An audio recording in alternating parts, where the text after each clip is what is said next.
ये आकाशवाणी दिल्ली है। कृपया हमारे अगले कार्यक्रम की प्रतीक्षा कीजिए। ये आकाशवाणी है। प्रस्तुत है संयुक्त राष्ट्र शांति सेना में भारत के योगदान पर केंद्रित रूपक शांति परमो धर्मः। आलेख नीरज कुमार सोनी। प्रस्तुति डॉक्टर संजय सिंह वर्मा। ओम द्यौः शांतिरंतरिक्ष ओम शांति शांति।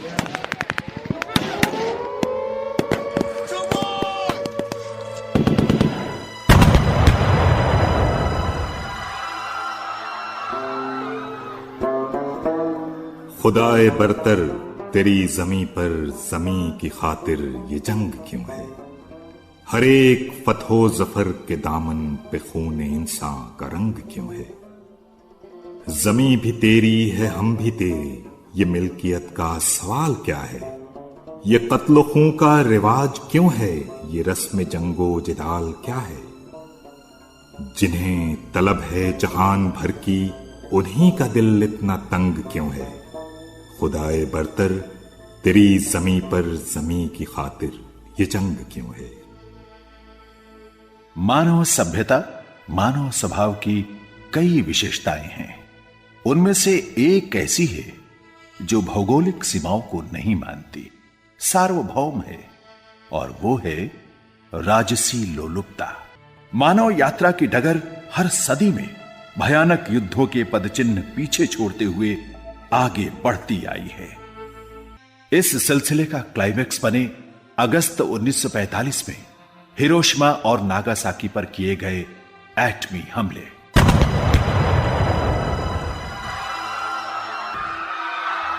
सब कुछ नष्ट हो गया, सब कुछ जैसे शांत हो गया। बर्बाद हिरोशिमा की तस्वीर देख लो,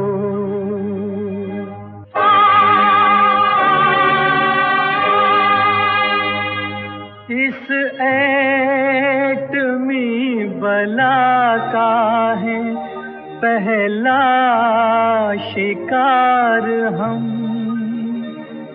रंगे बहार थे कभी, अब हैं गुबार हम।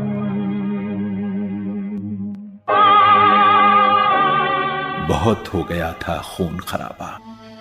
वक्त आ गया था मानवता के टूटे धागों को जोड़ने का, वसुंधरा के खूनी गलीचे को एकजुट होकर धो पोंछ कर साफ शफाफ करने का। और इसी सामूहिक प्रयास के परिणाम स्वरूप 1945 में स्थापना हुई संयुक्त राष्ट्र संघ की। साथ चलने के इस सिलसिले को एक सशक्त माध्यम मिला 29 मई 1948 को, जब संयुक्त राष्ट्र शांति सेना का गठन किया गया। संयुक्त राष्ट्र संघ शांति सेना से संबंधित यूनाइटेड सर्विसेज इंस्टीट्यूट के director Major General S.B. Asthana. जब भी दो देश आपस में लड़े तो उसके बाद सबसे पहले तो मध्यस्थता की जरूरत है। फिर मध्यस्थता करने के बाद में मान लो लड़ाई बंद हो गई, तो इस चीज की जरूरत है कि भाई कोई ये उसको देख पाए कि वो लड़ाई दोबारा ना शुरू हो जाए। और उसमें क्या होता है कि बीच में जैसे आपने लड़ाई हुई और ये हो गया कि भाई ये बाउंड्री बन गई या ये नो मैंस लैंड बन गई, इसको कोई क्रॉस नहीं करेगा, दोनों जो पार्टियां जो लड़ाई कर रही थी, तब यूनाइटेड नेशन के पीस कीपर्स को भेजते हैं। वो किसी यूनिट की फॉर्म में भी हो सकते हैं, किसी यूनिट की तरीके से हो सकते हैं, जैसे मिलिट्री यूनिट है हमारी, या मिलिट्री सब यूनिट है, या पुलिस यूनिट्स हैं। ये इन फॉर्म में उनको भेजा जा सकता है। शांति सेना ने अपने पहले ही मिशन 1948 में अरब इजराइल युद्ध के दौरान युद्ध विराम का पालन करवाने में महत्वपूर्ण भूमिका निभाई। पद्म भूषण से सम्मानित और शांति सेना से लंबे समय तक जुड़े रहे लेफ्टिनेंट जनरल सतीश नंबियार। जब से ये यूएन की जो ऑपरेशंस हैं, पीस कीपिंग ऑपरेशन स्टार्ट किया था, तब से हमारी देश इसमें हिस्सा लेना शुरू किया है। तो as a founding member of the United Nations हमारी कमिटमेंट जो है वो एक हद से हम दिखाते हैं। सबसे पहली मेजर पार्टिसिपेशन जो हमारी थी वो कोरियन वॉर में था 1950 में। वो पीस कीपिंग ऑपरेशन तो नहीं था लेकिन यूएन ऑपरेशन था, तब से स्टार्टेड है। भारत संयुक्त राष्ट्र शांति स्थापना संबंधी अभियानों में योगदान करने वाला सबसे बड़ा देश है। Major General SB Asthana. हमारे इंडियन आर्मी का जो इन्वॉल्वमेंट है वो बहुत ही वर्ल्ड में सबसे ज्यादा इन्वॉल्वमेंट है। अगर आप देखें जब से पीस कीपिंग ऑपरेशन शुरू हुए हैं 2,54,000 हमारे जवान पीस कीपिंग ऑपरेशन में जा चुके हैं। ये वर्ल्ड की सबसे बड़ी फिगर है। दूसरी चीज, पीस कीपिंग ऑपरेशन में अगर किसी देश की सबसे ज्यादा कैजुअलिटी हुई है वो इंडियन आर्मी है। इतनी कैजुअलिटी किसी देश की नहीं हुई। ताकत वतन की हमसे है, हिम्मत वतन की हमसे है, इज्जत वतन की हमसे है, इंसान के हम रखवाले। संयुक्त राष्ट्र शांति सैनिक नीले रंग की कैप लगाते हैं या नीले रंग का हेलमेट पहनते हैं। ये आज इनकी पहचान बन गई है। संयुक्त राष्ट्र शांति सेना के 3 बुनियादी सिद्धांत हैं। पहला, सभी पक्षों की सहमति का ख्याल रखना। दूसरा, निष्पक्षता। और तीसरा है आत्मरक्षा और जन सामान्य की रक्षा के अलावा किसी भी स्थिति में बल प्रयोग नहीं करना। लेफ्टिनेंट कर्नल एम.एस. कुलकर्णी। नॉर्मल मिलिट्री ऑपरेशंस में हमारे जो रूल्स ऑफ एंगेजमेंट हैं वो काफी क्लियर कट लेट डाउन होते हैं कि ये दुश्मन है भाई, अगर आपने आना है ये उसकी ये मर्यादा है, इस मर्यादा के आगे तक आता है तो आप फायर कर सकते हैं। जो रूल वो काफी क्लियर होते हैं। पर in a place like South Sudan जहां इंटरनेशनल प्रॉब्लम्स ही बहुत ज्यादा हैं, वहां पे हथियार का कल्चर काफी है। तो कई बच्चे हैं जिनके हाथ में हथियार हैं। अगर वो मान लो घूम भी रहा है, आपको ये पता नहीं कि उसने वेपन कॉक किया है, उसके अंदर चेंबर में राउंड है, क्या वो फायर करेगा नहीं करेगा। अगर वो हथियार लेकर के सामने खड़ा है तो मतलब एक आम सैनिक उसको वो डिसीजन लेना थोड़ा कष्टकारी होता है। इसी की ट्रेनिंग दी जाती है यहाँ पर। इनिशिएटिव जिसको कहते हैं, नॉर्मल कन्वेंशनल ऑपरेशन में इनिशिएटिव फौजी के पास होता है, इन ऑपरेशन में इनिशिएटिव उसके पास है। वो जो करेगा उसको आप रिएक्ट कर रहे हो। संकटग्रस्त देश कांगो से वापस आए लेफ्टिनेंट कर्नल अंकुर मिश्रा बताते हैं, हमारा मेन ऑपरेशन का जो वहाँ काम है वो है प्रोटेक्शन ऑफ सिविलियंस।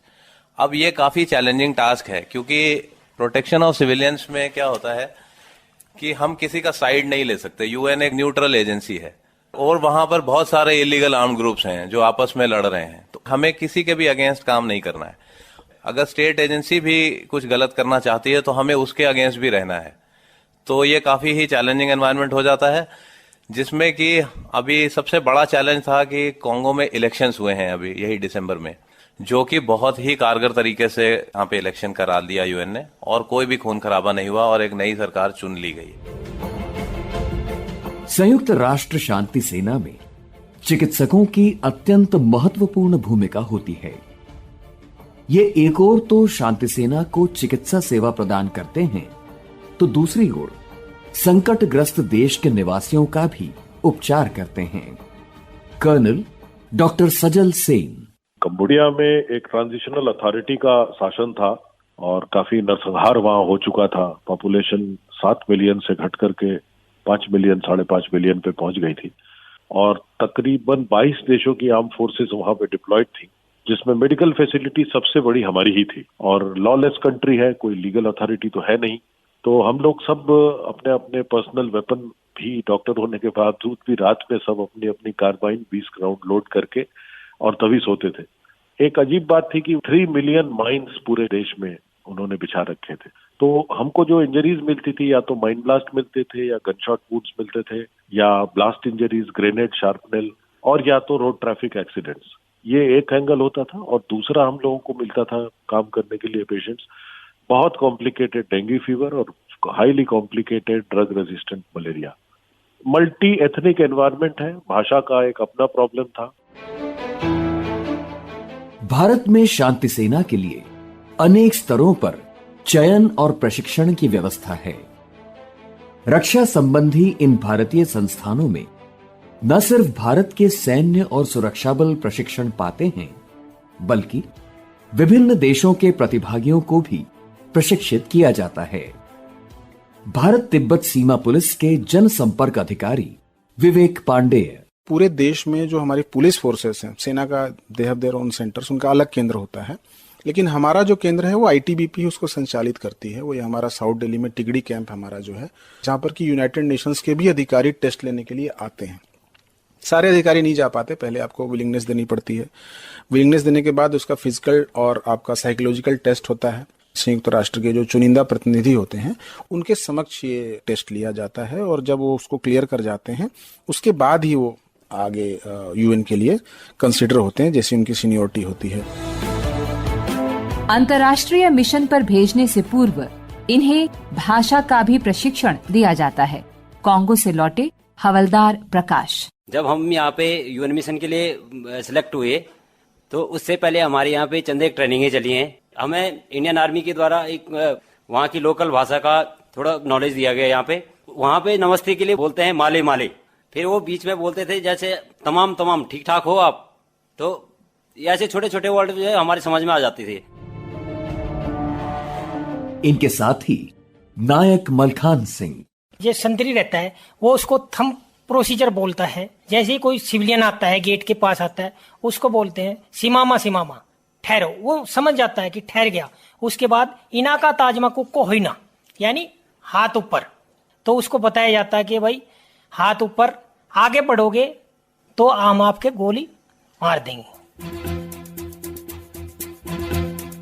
इस संबंध में आगे बताते हुए केंद्रीय रिजर्व पुलिस बल के आईजी अरुण कुमार। सीआरपीएफ में एक अलग ब्रांच है, स्पेशलाइज्ड विंग है, जिसको कि हम रैपिड एक्शन फोर्स बोलते हैं। और 1992 के बाद से जितने भी सीआरपीएफ के यूएन मिशन से संबंध रहे, जितने भी कंटिनेंट्स गए हैं, जितनी भी टुकड़ियां यहां से गई हैं, उन सबको प्रशिक्षण देने का काम और उनको साज सामान से सुसज्जित करने का काम भी पूरा आरएफ की जिम्मेदारी रही है। जहां आमतौर पर भारतीय सेना शांति अभियानों में युद्ध को रोकने और मध्यस्थता का काम करती है, वहीं केंद्रीय औद्योगिक सुरक्षा बल, केंद्रीय रिजर्व पुलिस बल, सीमा सुरक्षा बल, विभिन्न राज्यों के पुलिस बल और भारतीय तिब्बत सीमा पुलिस जैसे बल शांति स्थापना के बाद उन देशों में सामान्य माहौल बनाने का काम करते हैं। विवेक पांडेय। हमारा जो काम होता है वहाँ आम जनता की सुरक्षा करना, वहाँ का निरस्त्रीकरण की बात अगर यूएन ने चलाई है तो उसमें सहायता करना, जो आर्म फाइटर्स हैं, मिलिशिया हैं, उनका एकीकरण करने का प्रयास करना। जो वहाँ चुनाव होते हैं उसमें हम लोग बहुत सपोर्ट करते हैं वहाँ लोगों को। जो ह्यूमन राइट्स हैं उसका हम प्रिजर्वेशन करते हैं, जो बहुत बड़ा एक कंट्रीब्यूशन होता है। तो आप इसी से देख सकते हैं कि जब आप वहाँ रहते हो तो आप वहाँ पर कई सारे कार्य करते हो, वहाँ लोगों के साथ मिक्सअप होते हो, उनकी जो ट्रेडिशंस हैं, उनका जो अपना कॉन्फिडेंस है जो खो गया होता है। छोटे छोटे कई कहानियां हैं, कई आपकी ह्यूमन स्टोरीज हैं, जिसमें कि आप अपने बच्चों से जो खोए हैं वो मिलाते हो, वहां पर लोगों को, परिवारों को जोड़ते हो एक दूसरे के साथ। कई सारे जो घर हैं, जो बेघर हो गए हैं, उनको उनके घरों तक आप पहुंचाते हो। उनके जो रिचुअल्स हैं, जो उनकी मान्यताएं हैं, उसको फॉलो करने के लिए उनको एक सिक्योरिटी का एनवायरनमेंट दिया जाता है। लेकिन मैं ये भी बता दूं कि जरूरत पड़ने पर अगर आर्म्ड स्ट्रगल हो, कोई ऐसी चीज हो, तो उससे निपटने के लिए भी हम हमेशा तैयार रहते हैं।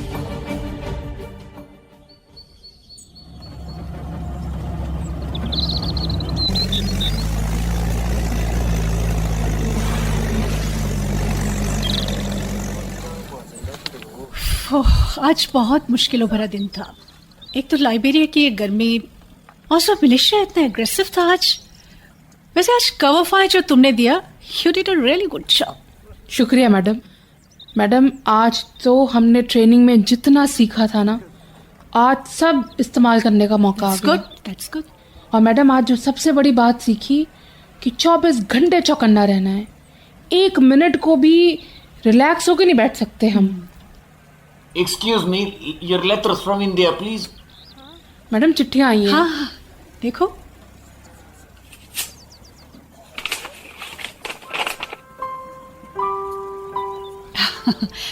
पता है इस बार की चिट्ठी में मेरे बेटे प्रियंक ने क्या लिखा है? क्या मैडम?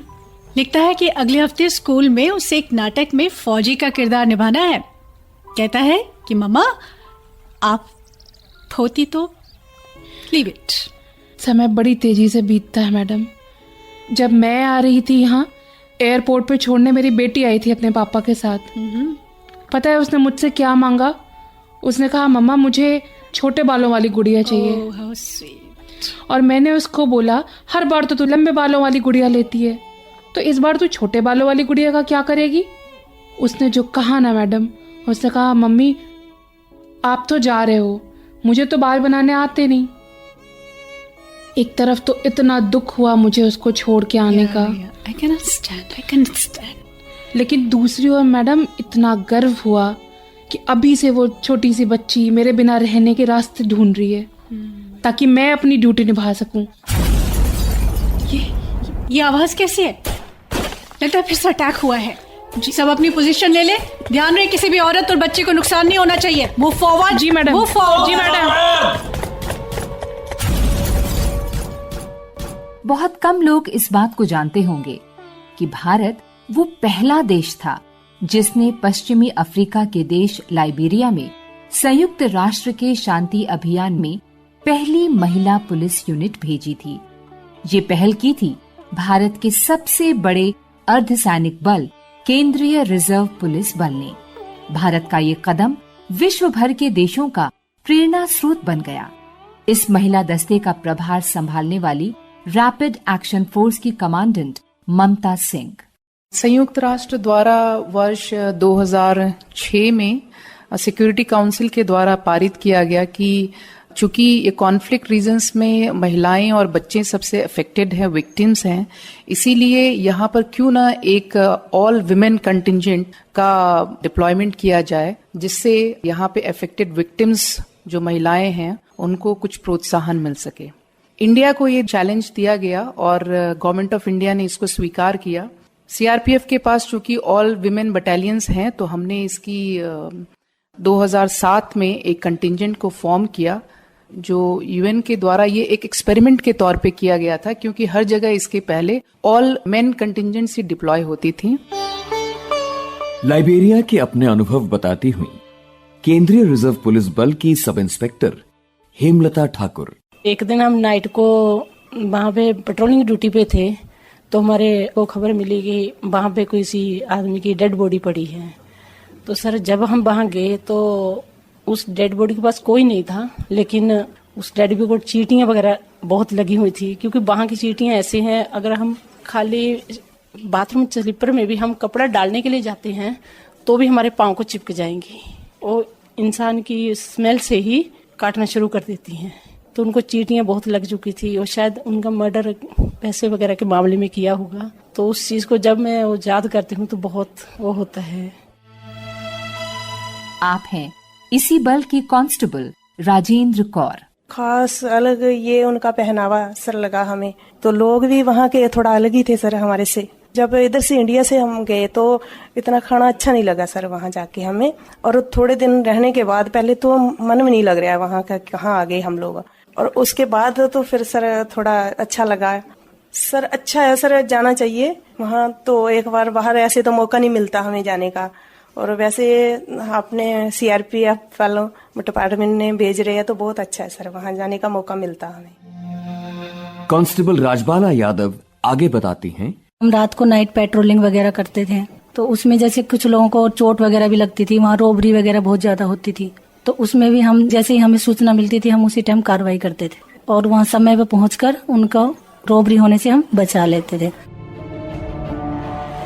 जाबाज सदस्य हवलदार स्मिता शर्मा। एक बार पेट्रोलिंग ड्यूटी के दौरान एक लड़की के पीछे बहुत सारे लड़के एक झुंड में उनका पीछा कर रहे थे, और वो लड़की बेशक रो रही थी और वो इंग्लिश में ही हमसे बात कह रही थी, लेकिन उसकी हाव भाव और उसकी बातों से हमें समझ में आ गया था कि वो क्या कह रही है, और एक लेडीज होने के नाते हमें अच्छे से समझ में आ गया था कि उनका इरादा क्या है। उस टाइम हमने उन्हें अरेस्ट किया। कमांडेंट ममता सिंह। जब हम लाइबेरिया में गए तो हमने अपने कंटिंजेंट के बगल में ही एक स्कूल को अडॉप्ट किया, जिसमें छोटे बच्चे और बच्चियां थे। उनको हम मार्शल आर्ट्स वगैरह सिखाते थे, पढ़ाने में भी उनको योगदान दिया। बच्चियों को हाइजीन सैनिटेशन के ऊपर उनकी क्लासेस हमने ली, और सबसे बड़ी बात है कि वो जो महिलाएं और बच्चे वहां पर थे वो विमेन ट्रूप्स को नीली वर्दी में देखकर बहुत प्रसन्न होते थे। उनको एक प्रोत्साहन मिलता था कि अगर ये महिलाएं यूनिफॉर्म पहन सकती हैं और वेपन लेके ड्यूटी कर सकती हैं तो हम क्यों नहीं कर सकते। तो ये सबसे बड़ा मानसिक मनोबल जो है ये हमने उनको दिया वहां पर। केंद्रीय रिजर्व पुलिस बल के रैपिड एक्शन फोर्स के आईजी अरुण कुमार बता रहे हैं, लाइबेरिया के लिए सीआरपीएफ के कंटिजेंट को चुना गया और वहां से एक बहुत ही महत्वपूर्ण डिमांड भी आई, ये जो कंटिजेंट है सीआरपीएफ का इस बार सिर्फ महिलाओं का होना चाहिए। और इस महिलाओं के कंटिजेंट को पूरा हम लोगों ने ट्रेनिंग दिया। 2007 में हमारा पहला एक संपूर्ण महिलाओं का दस्ता सीआरपीएफ की तरफ से लाइबेरिया में गया। ये उन्होंने वहां पे काम किया और उसके साथ साथ क्योंकि इन महिलाओं का काम इतना बढ़िया हुआ, इतना अच्छे तरीके से उन्होंने अपना ड्यूटी निभाई है कि साथ साथ फिर हमारी एक मेल कंटिजेंट की डिमांड भी आई। 2009 में हमने फिर एक मेल कंटिजेंट भी फीमेल कंटिजेंट के साथ में हमारा गया और 2017 तक हमारा ये कंटिजेंट वहां पे रहा। हम सलाम करते हैं जवानों के उस जज्बे को जो उन्हें युद्धग्रस्त देशों में अपने घर परिवार से दूर हमेशा निडर और खुश रखता है। कर्नल डॉक्टर सजल सेन। हम लोगों का जो घर से संबंध वो तो लगभग टूटा ही था उस वक्त में। ना मोबाइल होता है, ना कोई टेलीफोन लाइन, तो चिट्ठियों का सहारा होता है। वो चिट्ठियां भी महीने में 1 या 2 बार आ पाती हैं और घर के लोग 4, 5, 6 चिट्ठियां लिख डालते थे, उनको सिलसिलेवार लगा के घर के समाचार उसी तरीके से मिला पड़ता था और घर आने की कोई गुंजाइश थी नहीं वहां पर। और हम लोग इसी तरह से एक दूसरे के साथ हंस बोल के समय बिताते थे और जिसके घर में जो समाचार आया वो एक दूसरे को पढ़ के सुनाया। जब घर से कोई भी खत आया है, कागज को मैंने भीगा भीगा पाया है। भारतीय सेना और अर्धसैनिक बलों द्वारा दक्षिणी सूडान, कांगो, लेबनान और गोलान हाइट्स जैसी कई भयावह युद्धग्रस्त जगहों पर आज शांति अभियान जारी है। हमारे शांति सैनिकों को वहां के लोग कैसे देखते हैं, जानते हैं कुछ अनुभव। लाइबेरिया से लौटे इंस्पेक्टर दयाराम गुर्जर। जो वहाँ की लोकल पुलिस थी, LNP बोलते थे जिसको, लाइबेरिया नेशनल पुलिस, उनके साथ में एयर पेट्रोल ड्यूटी जाते थे आमतौर पर। नाइट पेट्रोल भी जाते थे हम लोग, जहाँ भी वो जाते थे। कभी नाका भी लगाते थे, कभी तलाशी भी लेते थे रात में, और कभी कभार हम लोग अनपुल ऑफिसर के साथ में जहाँ भी जाते थे हर एक गाँव के बारे में, उस गाँव की पूरी जानकारी लाते थे। वहाँ के लोगों का रहन सहन बहुत गरीबी थी एक तरह से। वहाँ पर पूरे कपड़े भी नहीं थे लोगों के पास में पहनने के लिए, चप्पल भी नहीं थी। कई बार हम लोगों के पास मतलब खाना भी था, लोगों को मदद करते थे। भारतीय सेना के हवलदार महेंद्र सिंह। वहाँ पर जो भी लोकल हैं वो इंडियन आर्मी को बहुत अच्छा मानते हैं। ड्रेस में देखते इंडियन आर्मी, हाय इंडियन आर्मी लगे, इतना जरूर हमने अनुभव किया है। आप हैं केंद्रीय रिजर्व पुलिस बल के कांस्टेबल राम सिंह वर्मा। दिल से वो हमारा जो सम्मान करते थे कि इंडियन आ गए, और हमारे यहाँ की कल्चर प्लस मूवी वगैरह भी वो लोग देखते थे। और विशेष तौर पे वहाँ पर मोगेम्बो खुश हुआ, ये डायलॉग बहुत प्रचलित था। ये शांति सैनिक युद्ध के अलावा विभिन्न आपदाओं के वक्त वहाँ के निवासियों की देखभाल तो करते ही हैं, इसके अलावा गरीब, लाचार और अस्वस्थ लोगों की सेवा भी करते हैं। अपने कांगो मिशन के दौरान एक ऐसा ही अनुभव हमसे साझा कर रहे हैं भारत तिब्बत सीमा पुलिस बल के सहायक कमांडेंट देवाशीष रॉय। जब बुनिया में थे हम, तब UN पोल्स के जो मेडिकल टीम के साथ हम किसी एक गांव में गए थे, तो उस जगह पे एक प्रेग्नेंट लेडी थी, वो काफी जो है दर्द से पीड़ित थी वो। तो वहां पे जाके उनको जो है इनिशियली फर्स्ट एड देना, उनको फिर दवाई देना, इवन की जो है उनको हम गाड़ी में ले आके हम जो है बुनिया के जो डिस्ट्रिक्ट हॉस्पिटल है वहां पे हमने एडमिट कराए थे। तो वो एक लाइफ सेविंग जो है हमारे एक जो है वर्क था उस समय।